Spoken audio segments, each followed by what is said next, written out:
In 1887, a farmer near Cold Harbor, Virginia, pulled an old fence post from the ground and found 89 small notches carved into its base. No one understood what they meant. But in 1864, a Freedman gravedigger had encoded into those notches the precise locations of 89 Union soldiers buried in secret, men whose names the Confederate burial crews had orders to erase. The notch system was the only map that survived, and the man who made it was never recorded anywhere. The post came out of the ground on a Tuesday morning in late October 1887, after 3 days of rain had softened the red Virginia clay to the consistency of wet bread. Samuel Greer, a tobacco farmer working the eastern edge of his property near Cold Harbor, had been pulling fence posts since dawn. The old line needed replacing. The wood had been in the ground since before the war, since before everything, and most of it had rotted through at the base. He worked methodically, gripping each post with both hands, rocking it loose with the slow patience of a man who had been doing physical labor his entire life. He was 41 years old. He had farmed this land since 1871, when he bought it for $11 an acre from a widow who wanted nothing more to do with Virginia. The 8th post came out differently. It didn't rot. The base was solid, dense, almost petrified hardwood, the kind of oak that takes decades to give way. Greer set it on the ground and wiped the mud from its surface with the back of his glove. He noticed the notches almost immediately, but he didn't understand them. They were small, no wider than a thumbnail, cut cleanly and deliberately into the wood in a pattern that wrapped around the base in 3 uneven rows. He counted them without thinking about it the way a man counts anything unfamiliar. He got to 40 before he stopped, looked at the post more carefully, and started again from the beginning. 89 notches. He stood in the field for a long moment, holding the post under one arm, looking at the ground where it had stood. The hole left behind was dark and narrow, roughly 18 inches deep. Nothing unusual about the soil. Nothing to indicate that the post had ever been anything other than a fence post. He carried it to his barn, set it against the wall near the door, and went back to work. He did not mention it to anyone for 11 days. This was Cold Harbor. The name alone carried weight in Virginia in 1887. It carried weight everywhere in the country, though people were beginning to forget why. The way people always begin to forget. The battle had been fought 23 years earlier, in the first days of June 1864, and it remained one of the most catastrophic engagements of the entire war. Ulysses Grant had ordered a frontal assault on entrenched Confederate positions at dawn on June 3rd. By 8 o'clock that morning, the Union Army had suffered an estimated 7,000 casualties. Some accounts placed the number higher.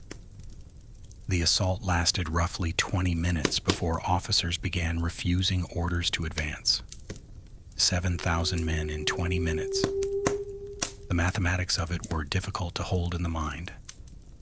But the battle itself, the charge, the slaughter, the tactical catastrophe, was only part of what had happened here. The other part was quieter, less documented, and in many ways more permanent. It happened after the guns stopped. It happened in the days and weeks that followed, when the living had to decide what to do with the dead. In the summer of 1864, the area around Cold Harbor was Confederate-controlled territory. Union burial details were not permitted to operate freely. The Confederate Army managed its own dead with reasonable efficiency. Names recorded, positions marked, graves registered with military chaplains. The Union dead were handled differently. Many were buried where they fell, in shallow graves dug by whoever was available. Some were collected into mass burials.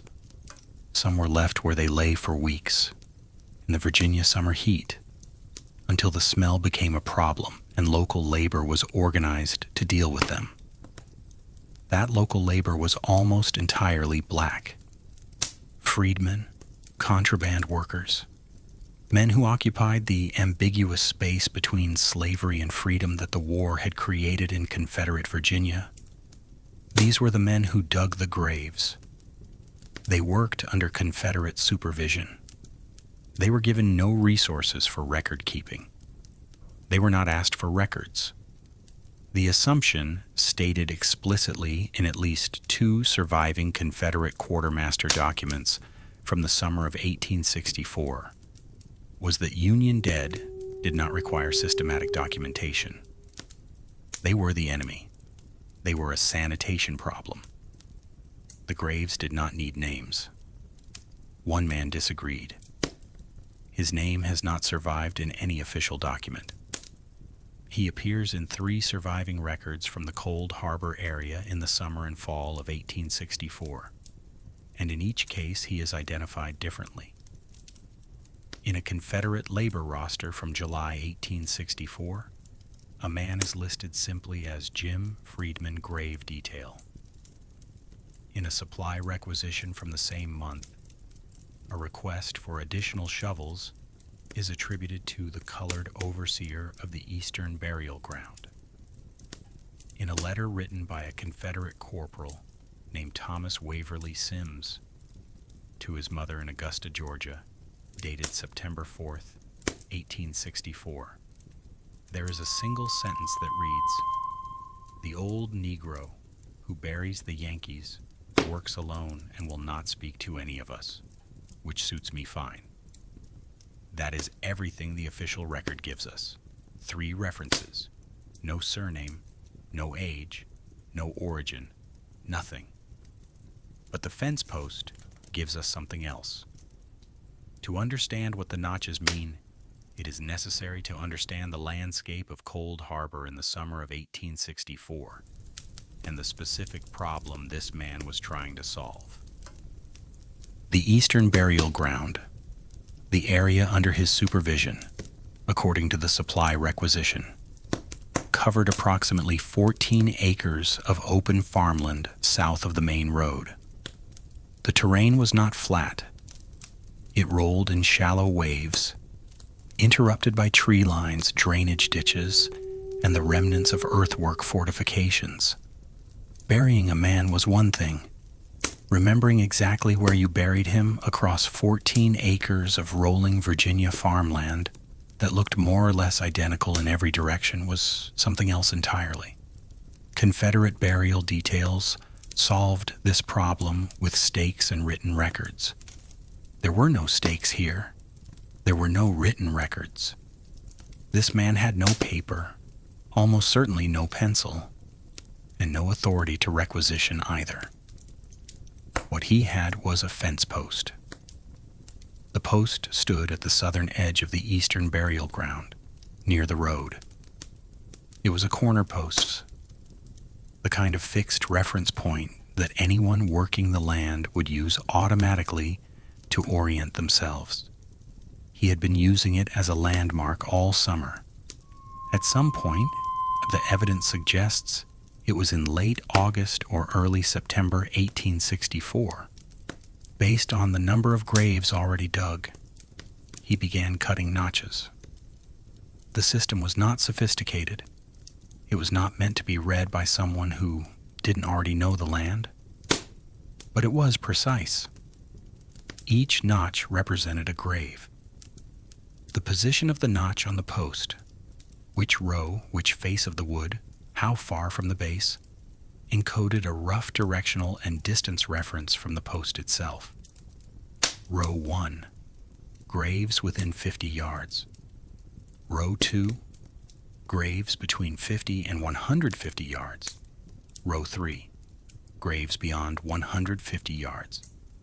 The face of the post indicated compass direction: north face, south face, east face, west face. The depth of the cut indicated something else, something that took researchers more than a decade to decode, but the working theory developed by historian Dr. Patricia Hollis of the University of Richmond in 2001 is that cut depth indicated the number of men in the grave. A shallow notch, 1 man; a medium notch, 2 to 3 men; a deep notch, a group burial. 89 notches, representing, by Hollis's calculation, somewhere between 89 and 140 individual Union soldiers. When Samuel Greer finally mentioned the post to someone, his neighbor, a former school teacher named Elias Crowder, who had served as a Union Army surgeon during the war. Crowder came to the barn the same afternoon and spent 2 hours examining the carvings. He said nothing for most of that time. He ran his fingers along the notches, counting them the same way Greer had, getting to 40 and starting over.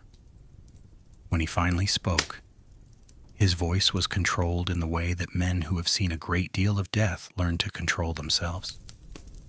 He said, "Someone knew exactly what they were doing." Crowder took measurements. He sketched the post from 4 angles in a small notebook he carried in his coat pocket. He asked Greer where exactly the post had stood, the precise location, the compass orientation, and Greer walked him out to the field and showed him the hole.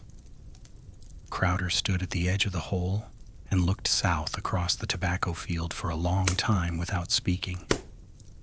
Then he looked north.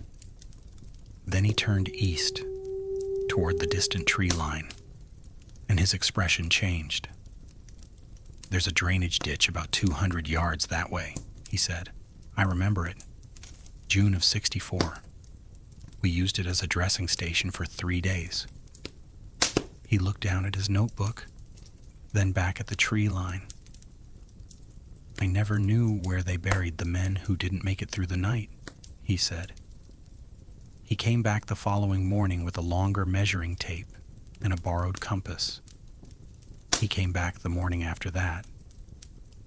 By the end of the first week, working from the notch system and from his own memory of the terrain, Elias Crowder had identified 11 probable grave sites on Samuel Greer's property. He marked each one with a small wooden stake. On the morning of November 14th, 1887, he drove his wagon into the town of Mechanicsville and presented himself at the office of the local postmaster, who also served as a notary public, and dictated a formal statement. The statement described the fence post, the notch system, and the 11 identified sites. It named Samuel Greer as the landowner. It described the probable contents of the graves. And at the bottom, in Crowder's own handwriting, was a single sentence he added after the dictation was complete. "The man who made this map saved these men from permanent erasure, and his name deserves to be known, though I fear it never will be." The postmaster stamped the document and filed it. 3 copies were made. One was sent to the War Department in Washington. One was retained by Crowder. One was placed in the Cold Harbor Township records, where it remained unread for 61 years. The War Department did not respond. Not in 1887. Not in 1888. The letter was received. There is a receipt stamp in the National Archives dated December the 3rd, 1887. And then it disappeared into the administrative machinery of a government that was, in the late 1880s, deeply uninterested in revisiting the question of Union dead in Virginia. The war had been over for 22 years. The country was moving on. Reconstruction had ended. The political will to pursue the systematic identification of black-buried Union soldiers in former Confederate territory was essentially non-existent. Elias Crowder wrote 3 follow-up letters. None received a reply. He died in 1894 at the age of 67, leaving behind the notebook with its sketches of the fence post and a short memoir that was never published. Samuel Greer sold his farm in 1901 and moved to Ohio. The fence post remained in the barn. The 11 stakes rotted. The fields were plowed. The tobacco grew over whatever lay beneath. And somewhere in the soil of that cold harbor field, 89 notches away from a post that had once stood at the edge of the road, between 89 and 140 men waited in the dark Virginia earth, their names unknown, their graves unmarked, their existence denied by the official record, while the map that could have found them gathered dust in a barn that no one visited anymore. April 23rd. Claude responded. Chapter 2. Chapter 2.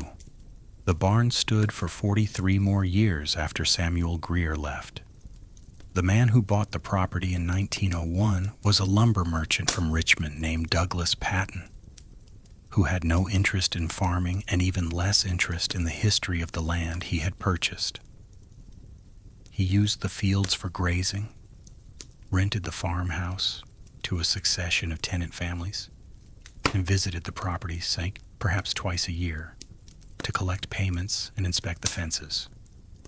The barn he used for storage, equipment, spare timber, barrels of hardware. The fence post remained where Greer had left it, propped against the interior wall near the door, half buried under coils of rusted wire and an old horse collar that nobody had touched in years. It was invisible in the way that only truly ordinary objects can be invisible. It looked like what it was, a piece of old wood in a working barn, and nobody looked at it twice. Patton died in 1919. His son inherited the property and sold it in 1923 to a family named Beaumont, who converted the fields back to tobacco and used the barn the way barns are meant to be used. The fence post migrated. It was moved to make room for equipment, then moved again. Then at some point, carried outside and leaned against the exterior wall of the barn under the eave, where it stayed through 3 winters before someone, no one remembered who, brought it back inside and stood it in the corner of the tack room, where it remained undisturbed until the spring of 1948. That was when Arthur Beaumont, the grandson of the original buyer, decided to clean out the tack room. Arthur Beaumont was 26 years old in 1948, recently returned from 2 years in the Pacific with the United States Navy, and possessed of the particular restless energy of young men who have seen too much and come home to find everything exactly as they left it. He was not a historian. He had finished 8 grades of school before the war and had no plans for further education. What he had was an eye for detail that the Navy had sharpened to a fine edge, the habit of noticing things that were out of place, things that didn't fit, things that required explanation. He noticed the notches within 30 seconds of picking up the post. He turned it in his hands, the same way Greer had turned it 61 years earlier, and counted. He got a different number the first time, 74, and counted again, 89. He set the post against the barn wall and stood back and looked at it the way he would look at a piece of equipment whose function he couldn't immediately identify. Methodical, patient, not alarmed, but alert. His grandmother was still alive. She was 73 years old, sharp-minded. and had lived on this land since 1923. He brought her to the barn that afternoon and showed her the post. She examined it carefully, turning it with both hands, and said she had seen it before, but never thought about it. It had always been there. It was just a post. "Those aren't random," Arthur said. "No," she agreed. "They're not." He drove into Mechanicsville the following morning and began asking questions. What he found in the township records office took him 4 hours to locate and approximately 4 minutes to read. The notary statement dictated by Elias Crowder in November 1887 was filed in a leather-bound volume of miscellaneous civic documents from the period 1880 to 1895, sandwiched between a livestock dispute resolution and a property survey. The volume had not been checked out of the records office in living memory. The spine was cracked. Several pages were stuck together with age, but the statement itself was intact. 2 handwritten pages in a clear, careful script describing the fence post, the notch system, the 11 identified grave sites, and ending with Crowder's handwritten addition at the bottom. The man who made this map saved these men from permanent erasure, and his name deserves to be known, though I fear it never will be. Arthur Beaumont read that sentence 3 times. Then he drove home, went back to the tack room, picked up the fence post, carried it into the farmhouse, and stood it in the corner of the kitchen where he could look at it while he thought. He spent the next 6 weeks trying to find out who had made it.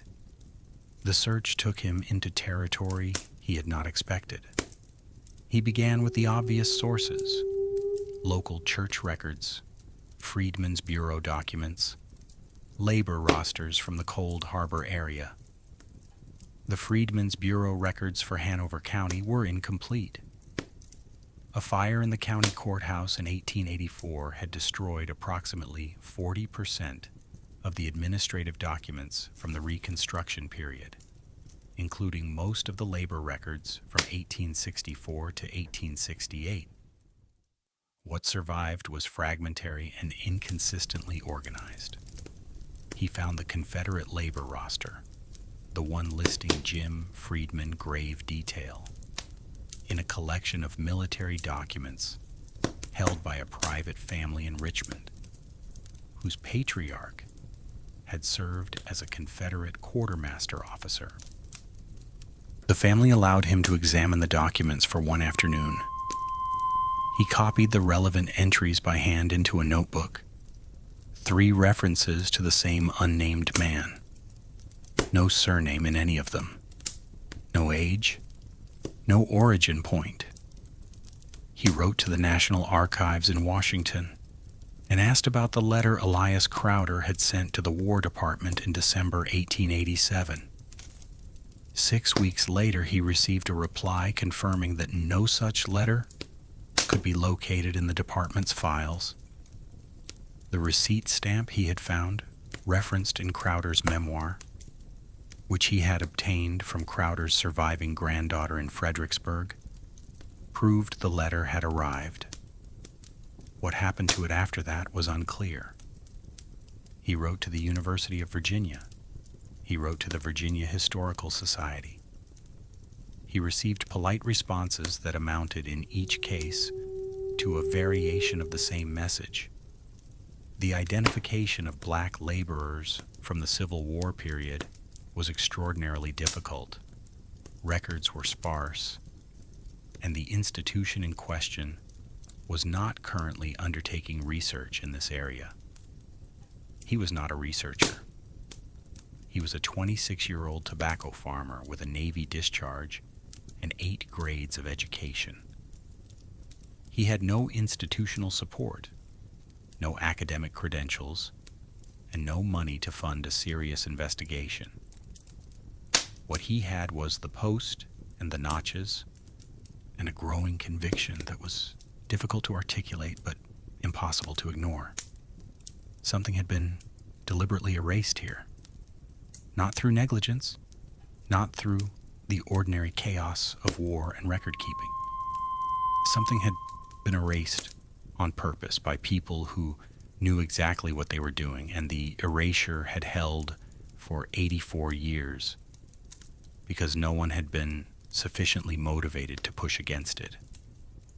The 11 stake sites Crowder had identified in 1887 were long gone, plowed under, built over, absorbed into 6 decades of agricultural activity. Arthur had the Crowder notebook with its rough sketches and compass bearings, but translating those measurements onto the current landscape was a problem he couldn't solve alone. The fields had changed. Drainage patterns had shifted. The earthwork fortifications Crowder had used as reference points had been leveled sometime in the 1910s when the Patton family extended the grazing land. He tried anyway. He spent 3 weekends in the fall of 1948 walking the eastern fields with the Crowder notebook open in one hand and a compass in the other, trying to reconcile century-old bearings with a landscape that had been significantly altered. He found nothing definitive. He found an area of ground near the old tree line, still there, still marking roughly the same position it had occupied in 1864, where the soil had an unusual depression, a subtle but distinct drop of approximately 4 to 6 inches below the surrounding grade, roughly circular, perhaps 12 feet in diameter. He marked it with a stake.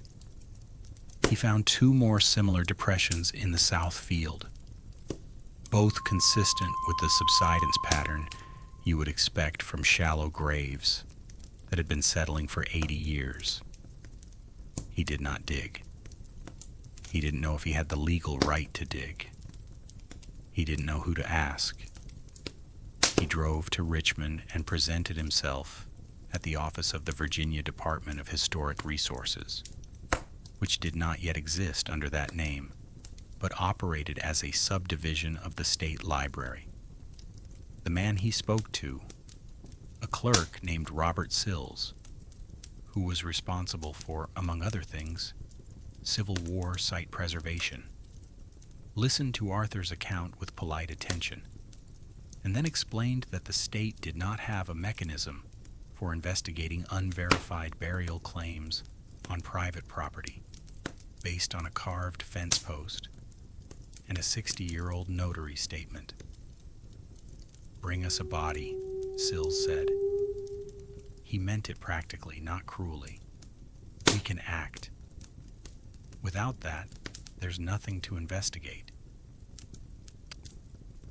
Bring us physical evidence, and Arthur drove home.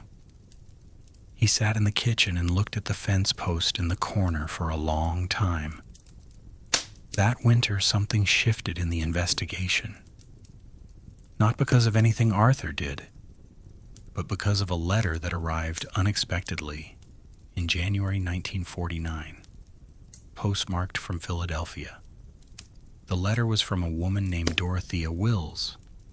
She was 64 years old, the daughter of a freedman who had worked in the Cold Harbor area during and after the war. She had read a small notice Arthur had placed in a Richmond newspaper in October 1948. 3 sentences describing the fence post and asking for information about black labor details in the Cold Harbor area in 1864. She had read it and set it aside. Then she had thought about it for 3 months. Then she had written the letter. Her father, she wrote, had spoken about Cold Harbor exactly once in his life, when she was a girl of perhaps 8 or 9. She could not be certain of the year, but she believed it was around 1893. He had told her that he knew a man who worked the burial ground east of the main road. A man who was meticulous. A man who, in her father's words, kept count of everything because he said the Lord kept count and someone on earth had to also. Her father hadn't given her this man's name. He had not described him physically, but he had told her one thing that she had remembered for 56 years, without knowing why. He had told her that the man carried a small hand tool, a draw knife, the kind used for shaving wood. Not for his burial work, but always with him, always in his coat. Her father had found this strange and asked about it once. The man had said, "A man with no pen needs another way to write." Arthur Beaumont read this letter 4 times. Then he sat down and wrote back immediately, his handwriting getting faster and less careful as he went, because for the first time in 7 months, he felt the shape of something. Not the answer, but the outline of the answer, beginning to emerge from the darkness. Spring came. Arthur was back in the fields. He had now spoken to Dorothea Wills twice by telephone, expensive, crackling, long-distance calls from the Mechanicsville post office, and had learned 2 additional details from her second account. Her father had mentioned that the man from the burial ground had come originally from somewhere south of Richmond, possibly from the James River corridor, and her father had mentioned, almost as an aside, that the man had eventually stopped working for the Confederate detail sometime in late September or early October 1864. Not because he was dismissed, but because he simply did not return one morning. He had disappeared. No record of where he went. No record of what happened to him. He had been present every day of the burial detail from early July through late September, and then he was gone. And no one who Arthur could find had any information about what became of him after that. The disappearance bothered Arthur more than anything else he had uncovered. A man who was careful enough to build a hidden mapping system in a fence post, who carried a draw knife specifically to carve records when no paper was available, who worked alone and kept count of everything. That man did not simply wander away. Something had happened. Something had ended his work on the Eastern Burial Ground in late September 1864, 7 weeks before the last Confederate forces withdrew from the Cold Harbor defensive line. 7 weeks. And in those 7 weeks, between the man's disappearance and the Confederate withdrawal, the burial ground had continued operating under different supervision. Arthur found a reference to this in the Confederate quartermaster records, a brief notation from October 1864, indicating that the Eastern burial detail had been reorganized under a white overseer following the departure of the previous arrangement. The departure? That was the word used. Neutral, administrative, revealing nothing. But it meant that whatever the man had built in that fence post, whatever system he had devised to preserve the locations of 89 graves, had been completed, or as nearly completed as it would ever be, before he vanished. He had known on some level that he might not be there to explain it. He had made something that could speak without him. He had made it to last. In the summer of 1949, a graduate student from the College of William and Mary named James Okafor arrived at the Beaumont farm.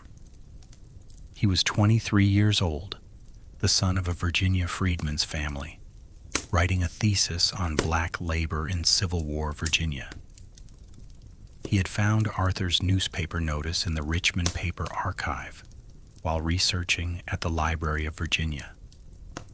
He had written Arthur a letter, Arthur had written back, and now he was standing in the kitchen, holding the fence post with both hands, running his fingers along the notches, saying nothing for a very long time. When he finally looked up, his expression was one that Arthur would describe years later as a man recognizing something he already knew but had never seen before. "This isn't random," Okafor said. "This is a coordinate system." "I know," Arthur said. "There are 89 of them." "I know." Okafor set the post down carefully on the kitchen table. He opened his leather satchel and produced a notebook, a ruler, and a small magnifying glass.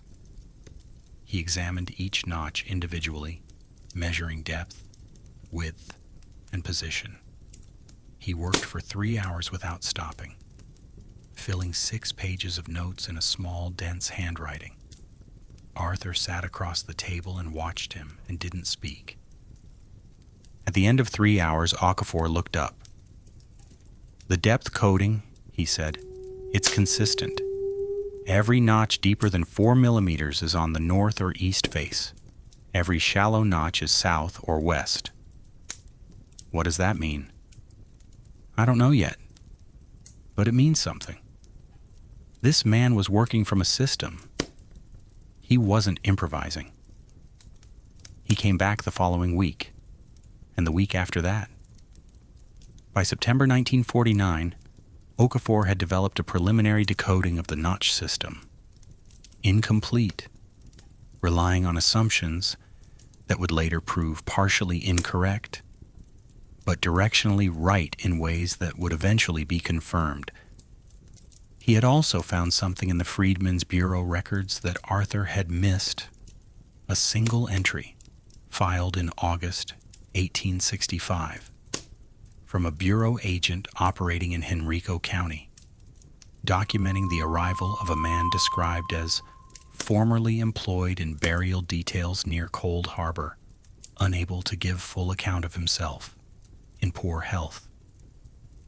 The entry gave no name, but it gave something else: an X mark, a signature, the mark of a man who could not write his name, made with what the Bureau agent described in a parenthetical note so brief it was almost invisible as a small blade, possibly a knife.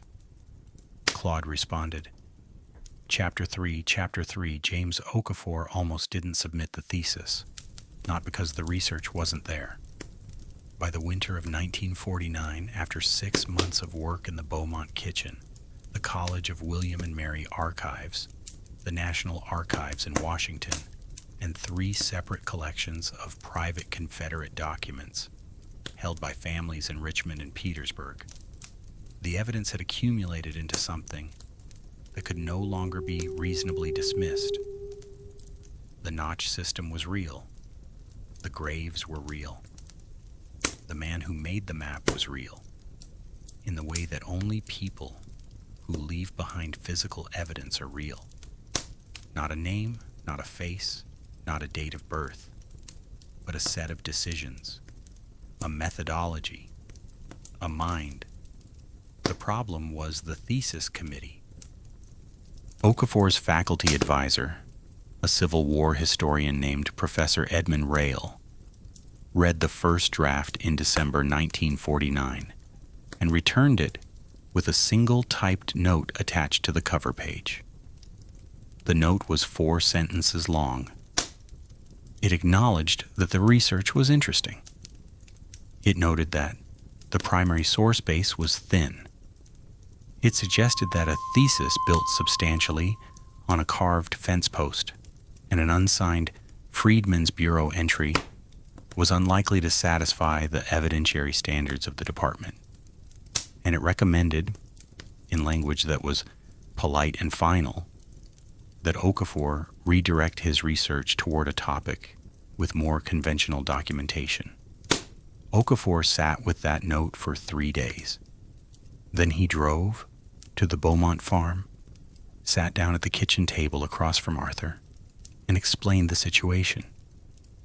Arthur listened without interrupting, When Okafor finished, Arthur was quiet for a moment. Then he stood up, went to the corner of the kitchen, picked up the fence post, carried it to the table, and set it down between them. 89 notches, he said. The man had no paper, no pen, no authority to keep records. He used what he had, and he built something that lasted 85 years in a barn and still works. If that doesn't meet your department's evidentiary standards, your department has a problem, not this fence post. Okafor submitted the thesis in March 1950. The committee rejected it.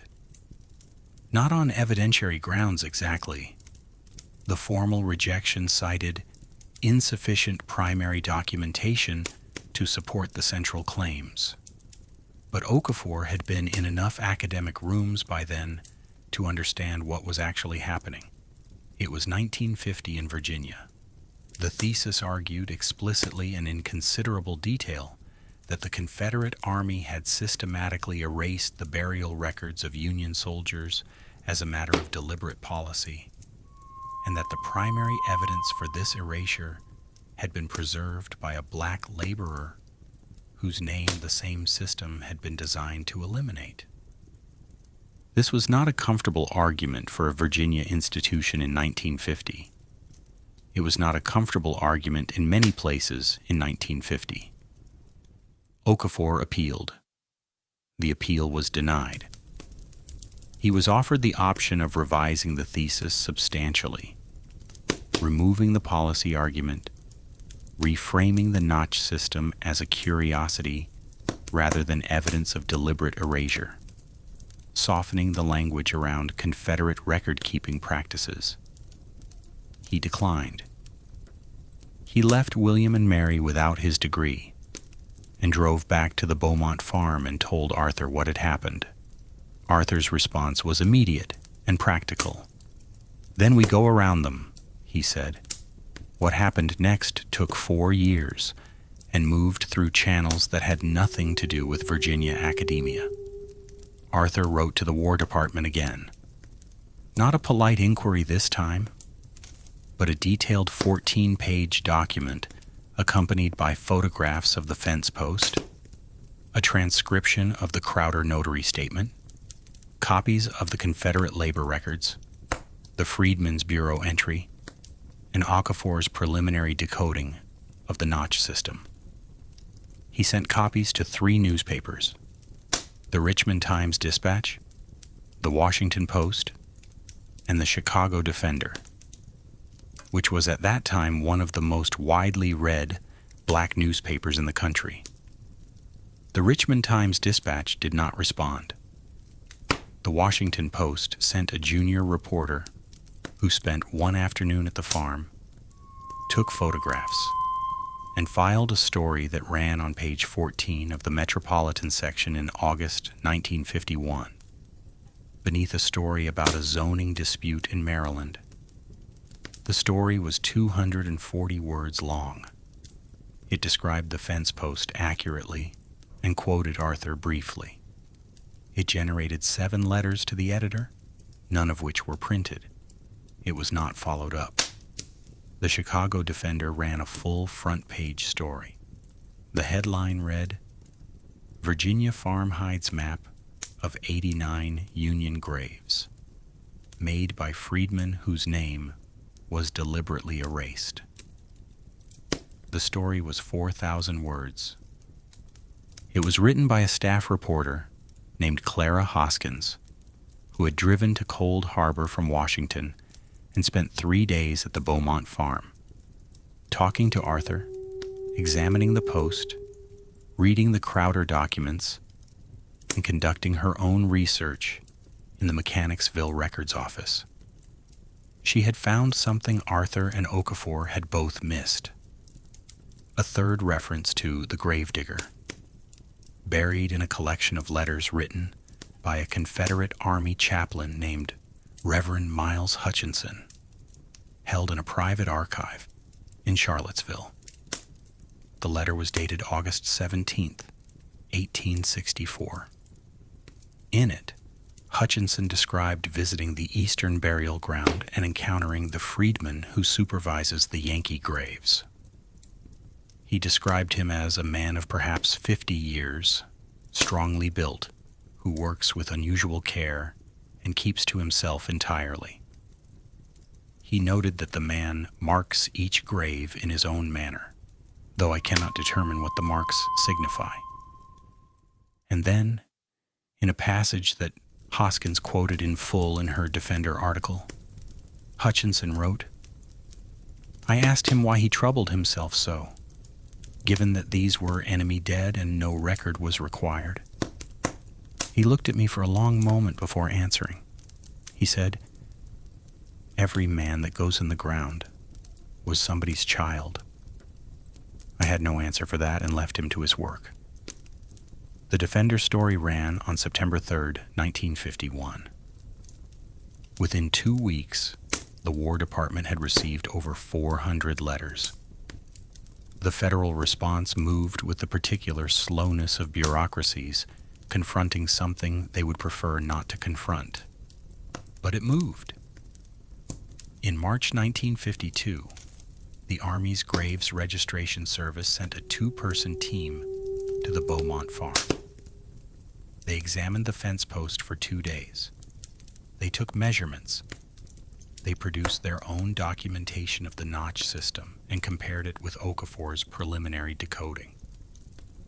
Their internal report, declassified in 1987, concluded that the notch system was a credible and internally consistent positional encoding scheme, and that the probability of accidental arrangement producing the observed patterns is negligibly small. Other words, this was intentional. This was a map. In the report recommended a ground survey of the eastern field.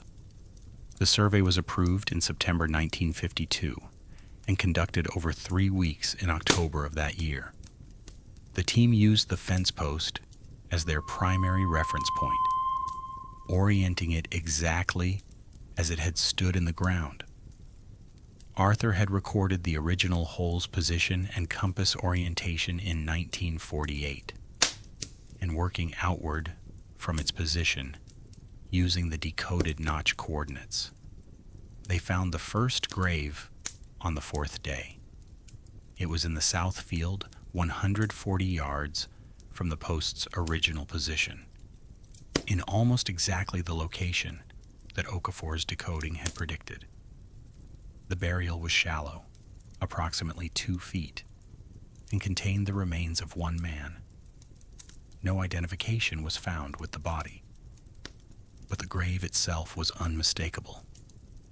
The man had been buried carefully, laid out straight, his hands positioned across his chest. This was not a hasty field burial. Someone had taken time. Someone had treated this body as a body deserved to be treated in a moment when no authority required it and no record would reward it. By the end of the 3-week survey, the team had located 31 grave sites consistent with the notch coordinate system. Some contained single burials. Some contained multiple remains. The total count of individual sets of remains recovered was 67, with the survey team estimating that the remaining graves, in areas where agricultural activity had disturbed the soil too severely for reliable recovery, likely brought the total close to the 89 figure encoded in the post. The sites were photographed, documented, and flagged for formal recovery. The fence post was transported to Washington for analysis. The question of identity, of who these men were and who had buried them, occupied the next decade. Identifying the Union soldiers proved partially possible. Through a combination of physical evidence, military records, and the painstaking work of matching units known to have sustained casualties at Cold Harbor in early June 1864 with men whose remains were never officially recovered, the Graves Registration Service was able to make probable identifications for 19 of the 67 sets of remains. 19 names, pulled from 85 years of silence. The other 48 remained unknown. Identifying the gravedigger proved impossible by conventional means. Okafor, who had by 1953 completed a doctorate at Howard University with a revised and expanded version of his William and Mary thesis, published by a small academic press in 1955 under the title The Unmarked Ground, spent the better part of a decade pursuing the question. He traced the James River corridor origin suggested by Dorothea Wills's account. He worked through plantation records, manumission documents, and contraband camp registries from the Richmond area. He found dozens of men who could have been the gravedigger. The right age, the right geography, the right period. He could never narrow it to one. The Freedman's bureau entry with the X mark, a small blade, possibly a knife, was the closest thing to a direct connection that survived.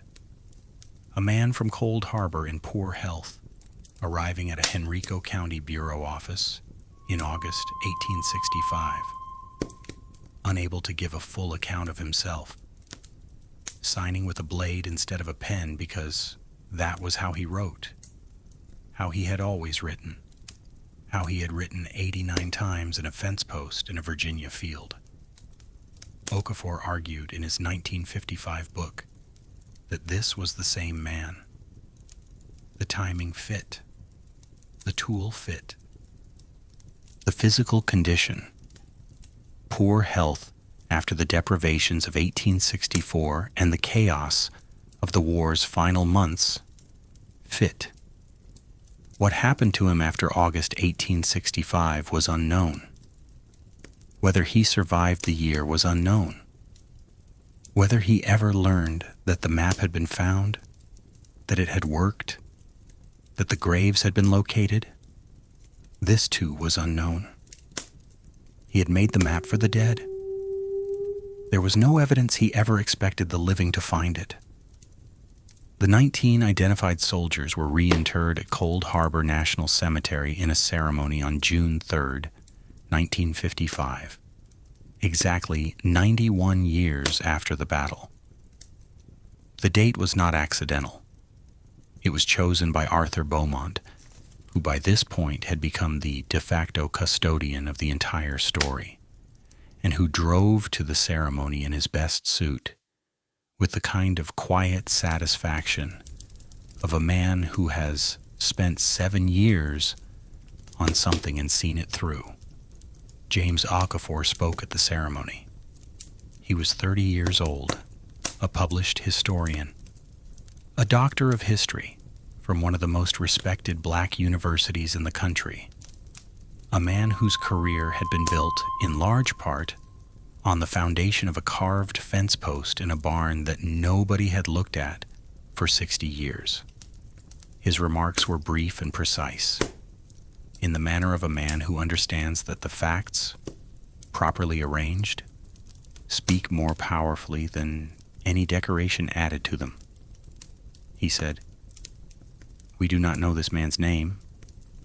We know his work. We know his method. We know that he understood something that the official record refused to understand, that the men in this ground were somebody's children, and that somebody on earth had to keep count. He kept count with a draw knife and an oak post and 89 marks, and he kept count better than any official who ever put his name to a document in this county." He paused. "The history of this war," he continued, "is full of men whose names we know because they gave orders. This man gave no orders. He had no rank, no authority, no paper. He had a blade and a piece of wood, and the conviction that what he was doing mattered. It did. It took us 90 years to understand how much." The fence post is currently held in the collections of the Museum of the Confederacy, now the American Civil War Museum, in Richmond, Virginia. It was donated by the Beaumont family in 1962 and accessioned as artifact number 1962.114.1. For the first 20 years of its residence in the museum, it was held in storage, considered a minor item of regional historical interest. In 1987, Dr. Patricia Hollis, then a graduate student, later a full professor at the University of Richmond, encountered it while researching black labor practices in Civil War Virginia. She spent 3 years developing a complete decoding of the notch system, published in the Journal of Southern History in 1990. Her paper, The Cold Harbor Coordinate System, a Freedman's cartographic method and its implications for Civil War burial practice, is now cited in more than 200 subsequent works of Civil War scholarship. It established definitively that the notch system was not simply a memory aid, but a sophisticated spatial encoding scheme, one that demonstrated a level of geometric thinking and systematic planning that Hollis argued would be unremarkable in a trained surveyor and is extraordinary in a man working alone without instruments, under supervision, with no institutional support of any kind. The post is now on permanent display. It stands in a case on the second floor of the museum, mounted vertically, the way it would have stood in the ground, oriented to true north by a small brass compass inset into the base of the display case. Beside it is a reproduction of the Crowder Notary Statement, a photograph of Arthur Beaumont taken in 1952, a copy of the Chicago Defender front page from September 1951, and a small card printed with the Reverend Hutchinson quote, "Every man that goes in the ground was somebody's child." The man who said it has no name on the card. There is a space where a name would go, left deliberately blank by the museum's curatorial team. A decision made in 2003, after considerable internal discussion, to represent the absence honestly, rather than fill it with a placeholder. The blank space is, in its way, the most accurate thing in the entire exhibit. James Okafor died in 2011 at the age of 85, having spent 60 years as one of the foremost historians of black labor in the Civil War era. His 1955 book, The Unmarked Ground, was reissued in a scholarly edition in 1998, with a new introduction by a younger historian who described it as the founding document of an entire subfield. Arthur Beaumont died in 1989 at the age of 67 on the same farm where he had pulled the fence post from the tack room in the spring of 1948. His obituary in the Mechanicsville Gazette was 11 lines long. It did not mention the fence post. 67 men were recovered from the fields of Cold Harbor. 19 were identified.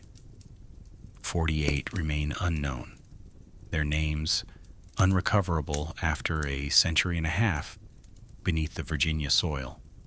And somewhere, in a Henrico County Freedman's Bureau record from August 1865, in the James River corridor where a man was born whose name nobody wrote down, in the 89 marks cut into an oak post with a draw knife by a man who understood that memory is a form of resistance, and that resistance, if it is careful enough and patient enough, can outlast everything that tries to bury it. Somewhere in all of that, a name exists that we simply cannot read, not lost, not erased, not gone, waiting. The same way the graves waited, the same way the notches waited, the same way every unmarked thing waits in the patient dark for someone to finally look down and count 89 notches, one fence post.